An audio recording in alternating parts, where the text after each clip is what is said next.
Maka siapapun yang berinfak di jalan Allah berupa apapun yang ia punya, ya, tentu saja syaratnya tadi karena yaitu imtithalan, melaksanakan perintah Allah, ihtisaban, kemudian berharap pahala dari Allah, maka pasti fahuwa yukhlifuhu. Allah akan memberikan gantinya. Ini tambahan faedah orang yang berinfak dengan apa yang ia miliki, kemudian untuk melaksanakan perintah Allah dan berharap pahala Allah, maka pasti dia dapatkan sesuai dengan niatnya.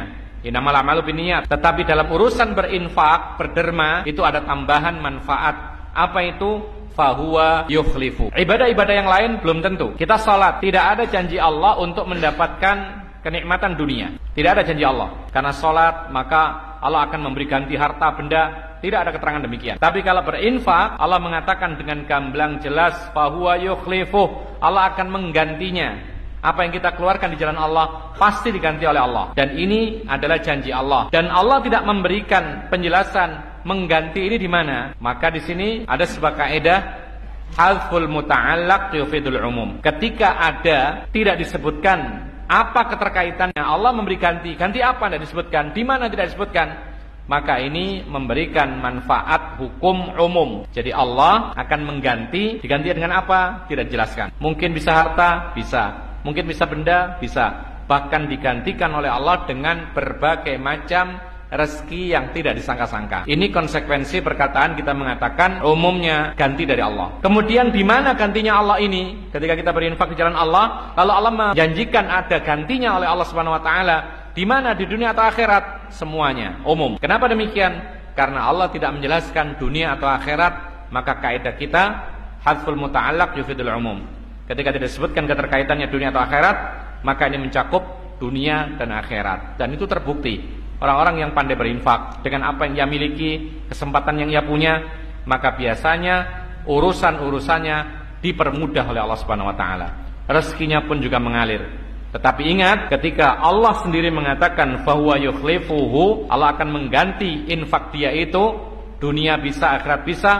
Sekali lagi Allah tidak menyebutkan keterkaitannya berupa apa. Maka ini menunjukkan kepada kita bahwa ganti yang diberikan oleh Allah sebab kita berderma itu bisa berupa apa saja sesuai dengan kehendak Allah. Nah, orang-orang yang berpikiran bahwa kalau kita berinfak 100.000 maka pasti diganti dengan 1 juta, ini pikiran yang sangat sempit. Seolah-olah ganti dari Allah berupa rezeki itu hanya uang, ya, padahal bisa jadi dia mendapatkan rezeki yang lebih besar daripada yang ia harapkan. Kalau dia berpikiran kasih sedekah 100.000 maka diganti 1 juta, Allah bisa memberi ganti 1 miliar. Tetapi apa? Tetapi berupa sesuatu yang lain, diselamatkan dari kecelakaan. Andaikan dia celaka, maka dia pengobatannya menghabiskan 1 miliar. Tapi ketika diselamatkan oleh Allah, sama halnya Allah memberikan rezeki 1 miliar. Bahkan kadang-kadang seorang yang berderma, lalu dia mengharapkan dilancarkan rezekinya, pekerjaannya lancar, tapi Allah tetap saja menjadikan rezekinya sulit. Tapi Allah Subhanahu wa taala melimpahkan rezeki, doanya terkabul ketika dia berdoa, Rabbana hab lana min azwajina wa dzurriyyatina qurrata ayun. Ini rezeki. Jadi sebab dia infak lalu berdoa kepada Allah, dimudahkan apa yang ia inginkan. Dia mendapatkan istri dan anak-anak yang bisa disebut oleh Allah Subhanahu wa taala qurratu ayun, yaitu orang-orang yang menjadikan penyejuk mata bagi mereka. Istrinya taat kepada Allah dan taat kepada dirinya, dan anak-anaknya menjadi anak yang saleh dan salihah. Betapa banyak orang-orang yang banyak harta benda, rumah mewah, tapi belum dikaruniai oleh Allah anak yang saleh dan salihah. Sebaliknya, ada orang-orang yang tidak punya harta benda, tapi anak-anaknya Masya Allah menjadi saleh dan salihah. Maka alangkah beruntungnya apabila seorang itu memiliki anak-anak yang saleh salihah, kemudian juga punya yang lainnya berupa rezeki yang lainnya. Ini semuanya tidak lain adalah karunia dari Allah Subhanahu wa ta'ala.